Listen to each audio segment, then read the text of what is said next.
రుణం అంతేగాని అదే వైసీపీ వాళ్ళు అంటున్నారు మేము తెస్తే అప్పులు వీళ్ళు తెస్తే నిధులు జోరా అని చెప్పి ఎవరో జోక్లేస్తున్నారు. అందుకే అంటున్నామండి, దానికి సంబంధించి ఈ బాధ్యత మంద కాదండి, కేంద్రం బాధ్యత.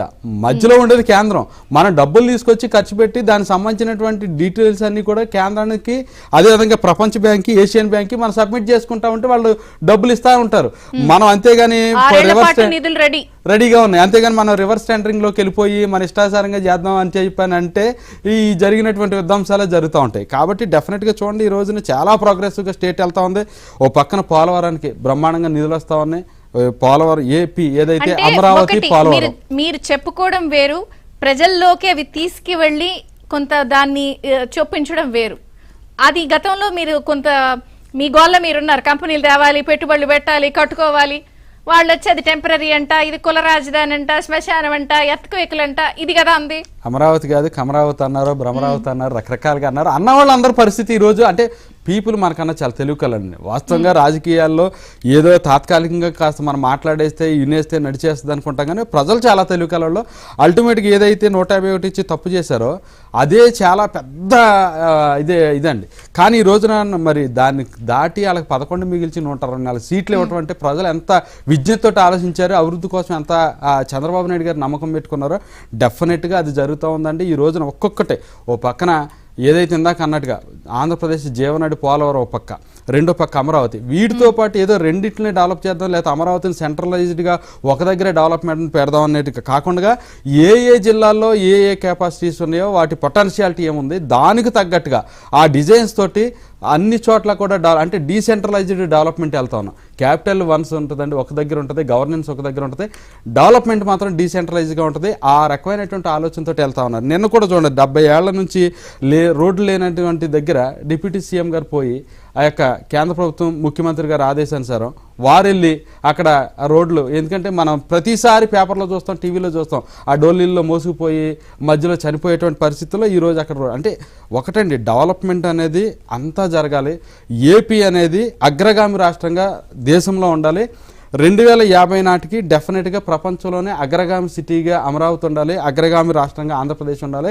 పెట్టుబడులకి ఇది ఒక స్వర్గధామంగా ఉండాలనేది. ఇంతకుముందు ఈజ్ ఆఫ్ డూయింగ్ బిజినెస్ చేశారు, ఫస్ట్ ర్యాంక్ వచ్చింది. ఇప్పుడు స్పీడ్ ఆఫ్ డూయింగ్ బిజినెస్ చేస్తా ఉన్నారు. అంటే ప్రతిదీ కూడా అంటే నేను కొన్ని విషయాలు మాట్లాడతాను. ఐఓటీ, ఐఓఈ ఇట్లా మాట్లాడతారు చంద్రబాబు గారు. అవి ఏంట్రా మన భాష కాదేమో, మనకు సంబంధం లేని వ్యవహారమేమో ఇది అన్నట్టు అంటారు. నేను అనేది ఏంటంటే దాని ఇంపార్టెన్స్ సామాన్యుడికి కూడా అర్థమయ్యే స్థాయిలో మీరు ఎందుకు అడ్రస్ చేయట్లా? ఇప్పుడు ఐఓటీ అంటే ఇంటర్నెట్ ఆఫ్ థింగ్స్ అని చెప్పి ఎంతమందికి అర్థమైద్దండి? ఐఓఈ అంటే ఇవి నేను అనేది ఏంటంటే ఒక కూలి పని చేసుకునేవాడు లేదా ఆ కట్టిపళ్ళు అమ్ముకునేవాడు, వాడికి కూడా బాబు గారు చెప్పేది అర్థమవుతున్నప్పుడు మీరందరూ టీం, సో కాల్ టీం, ప్రభుత్వంలో ఉన్న వాళ్ళు అడ్రస్ ఎలా చేయగలుగుతున్నారు? లేకపోతే ఇదేదో మన సంబంధం లేని భాష ఇది అనుకోకూడదు కదా? అవునండి, డెఫినెట్గా నేనే చాలాసార్లు సర్ప్రైజ్ అవుతుంటాను. అంటే 74, 75 ఏళ్ళ వయసుకు వచ్చిన తర్వాత యూనివర్సిటీ ప్రొఫెసర్ల కన్నా కూడా ఆయన బ్రహ్మాండంగా టెక్నాలజీని డే బై డే ఎవ్రీడే ఆయన నేర్చుకుంటుంటాడు, ప్రజలు ప్రజెంట్ చేస్తాడు. ఓకే, 20 ఏళ్ళు 30 ఏళ్ళు ముందు ఆలోచన చేస్తాడు. మీకు చిన్న ఎగ్జాంపుల్ చెప్తాను మేడం.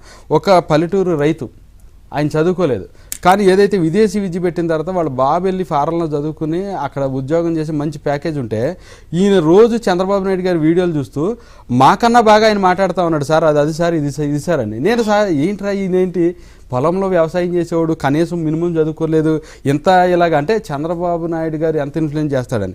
అలాంటి వాళ్ళందరూ కూడా మొన్న మీరు చూడండి, ఎప్పుడు లేని ఓటేయడానికి దేశ విదేశాల నుంచి బస్సులు కట్టుకుని ఫ్లైట్లు కట్టుకుని పరుగులెత్తుకుని వచ్చి ఓటేశారంటే ఇది హిస్టరీ అండి. ఇంక ఎప్పుడు రాలేదు, ఇంత ముందు కూడా భవిష్యత్తులో కూడా వద్దని గ్యారంటీ లేదు. ఇప్పుడు ఇది ఎలా అనిపిస్తుంది? నేను సత్యమూర్తి గారిని అడిగింది, మిమ్మల్ని కూడా అడుగుతాను. వైసీపీ వాళ్ళు ఎక్కడ ఈ జరుగుతున్న తతంగాలను అడ్రస్ చేయట్లేదు, ఎవరు మాట్లాడట్లేదు, మీకేమనిపిస్తుంది? ఏం లేదండి, వాళ్ళకి ఏం మాట్లాడాలో తెలియట్లేదు. ఏంద్రా మనం ఏదో ఊహించాము, ప్రజలేమో ఇంకోటి ఇచ్చారు, ఇచ్చిన తర్వాత కూడా ఈయనేంటి పడుకోడు, నిద్రపోడు, మంచినీళ్ళు కూడా తాగడు, ఈయన పని పని పని పనే తన పని అన్నట్టు పోతున్నాడు.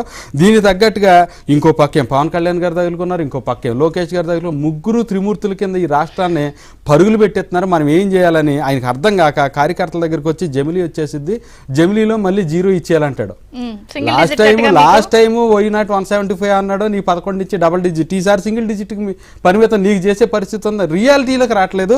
కానీ ఒకటండి, వాళ్ళు ఏం చెప్తుంటారంటే ఊరికే అదిగోండి అక్కడ ఏదో ఎవరి మీద రేప్ అటెంప్ట్ జరిగిపోయింది, లేకపోతే ఇక్కడ ఎవరి మీద అక్రమ కేసులు పెట్టేస్తున్నారు, ఊరికే సోషల్ మీడియాలో ఏదో పోస్ట్ పెట్టారు, కేసు పెట్టారు, అన్యాయంగా కేసు పెట్టారు, ఇవన్నీ చేయటం తప్ప వేరే ఆప్షన్ లేదండి. ప్రజలందరూ కూడా ఈరోజు దాదాపు 1,25,000 అప్లికేషన్లో